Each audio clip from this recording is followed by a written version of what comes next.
In this video, we'll be looking at the general form of the cosine function and just reviewing what the values of a, b, c, and d do to the graph as we vary them in the function here.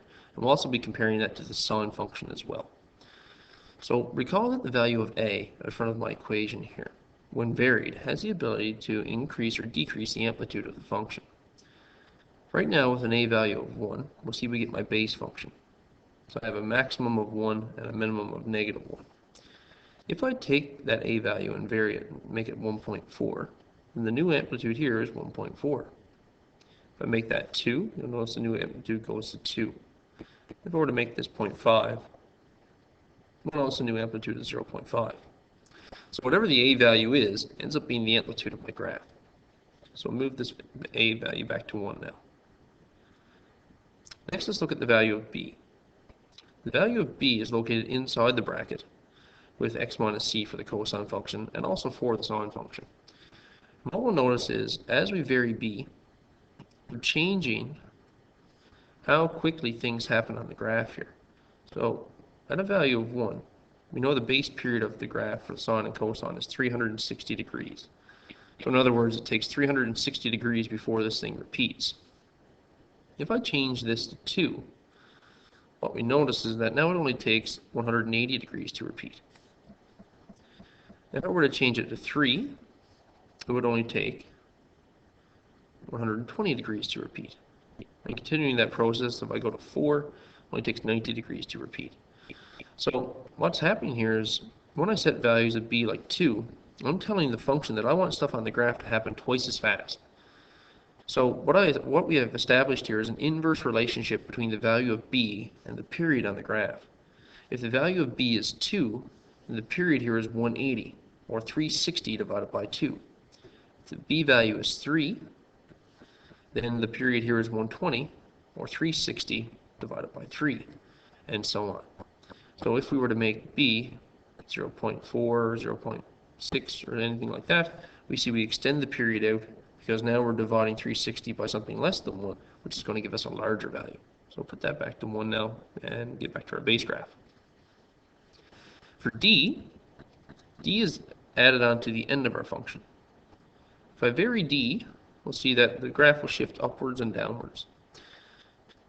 For instance, if I make d negative 1, we'll see that the midline for the original is right here on the x-axis at 0.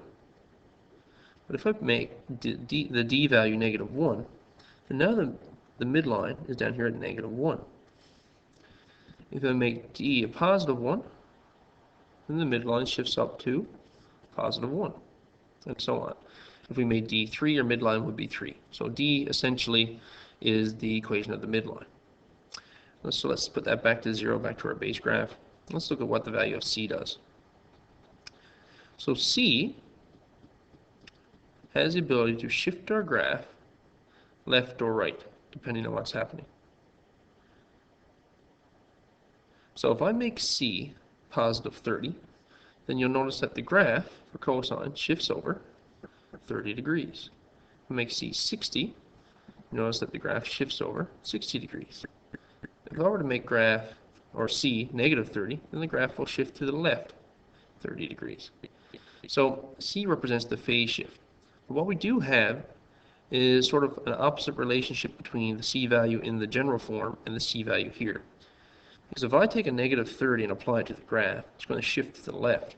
But if I put a negative 30 in for c, I'm going to get two negatives giving me a plus 30 in my equation.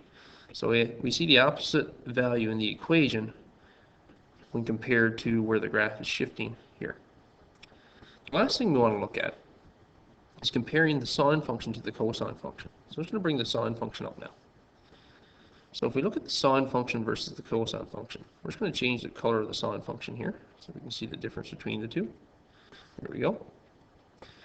So the sine function is represented here, and it starts at 0, and our first maximum is here at 90.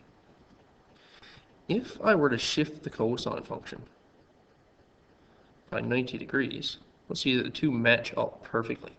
So any sine or cosine function can be represented as the other by simply taking the graph and having it undergo a shift of 90 degrees, either to the left or to the right.